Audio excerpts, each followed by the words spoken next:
ঘুম থেকে উঠে খোলা আকাশের নিচে মানে ছাদে যেতে কার কার ভালো লাগে? আমার তো খুব ভালোই লাগে। তাই আমার ঘুম থেকে উঠে আমার ফার্স্ট কাজ হচ্ছে আমার পোষা পায়রাগুলোকে খেতে দেওয়া।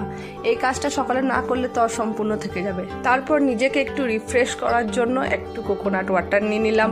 কোকোনাট ওয়াটারটা কেটে জলটা বার করে নিয়ে সেই জলটা নিয়ে আমি ছাদের মধ্যে দাঁড়িয়ে দাঁড়িয়ে খেয়েছিলাম, কারণ ছাদের যে আবহাওয়াটা, যে সকালের ওয়েদারটা, সেটা এনজয় করতে করতেই কোকোনাট ওয়াটারটা খেয়েছিলাম। একটু গায়ে একটু রোদও লাগিয়ে নিয়েছিলাম।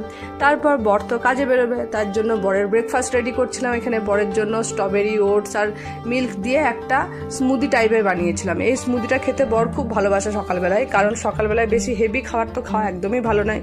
আর এটা স্বাস্থ্যের জন্যই খুব ভালো, যেহেতু এটাতে অনেকটাই ওয়েট লস হয়। আর আমি তো খেতে খুব ভালোবাসি এই স্মুদিটা, আপনারাও চাইলে খেতে পারেন স্মুদিটা। তাই বরকে এক গ্লাস ওটস আর সাথে কিছু ব্ল্যাক ডেটস খেজুর দিয়ে দিলাম।